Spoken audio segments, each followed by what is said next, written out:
Interviews with the North Pole animals of the air, land, and sea.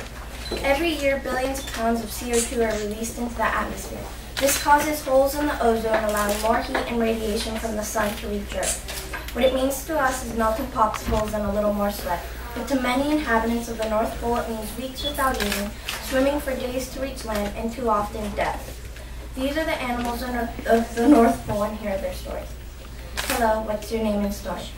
I am an emperor goose. During mating season, we migrate to the Arctic tundra. Recently, we have been struggling to find enough breeding grounds. The snow and ice that we need to breed is disappearing, and those areas that remain are too crowded.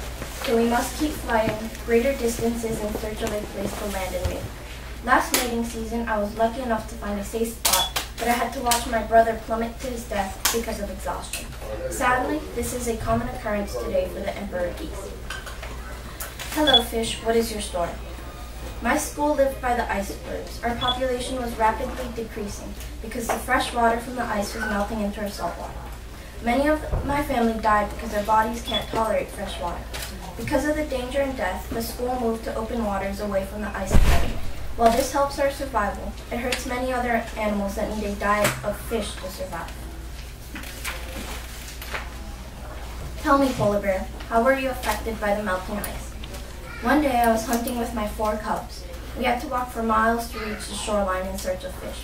We were desperate. We had not eaten in weeks. I was more concerned for my cubs' nutrition than my own. So I took a chance and went to an area made of thin ice. There, one wrong step and a piece of ice breaking off if you want.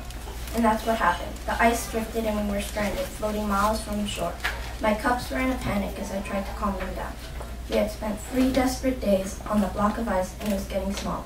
The sea was getting rougher, and we were thrashed around on what The sea was getting rougher, and we were thrashed around on what seemed like an impossibly small ice cube.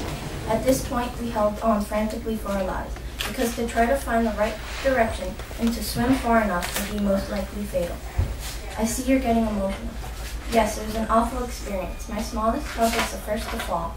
In panic, he grabbed his sister and took her down with him. I tried to reach them, but the violent waters engulfed them and they were gone. After suffering all night from that horrible loss, I awoke to find another one of my cubs missing. He must have slipped into the freezing waters in the dark. My last cub was on the verge of starvation when we finally drifted back to shore. I'm very sorry for your loss.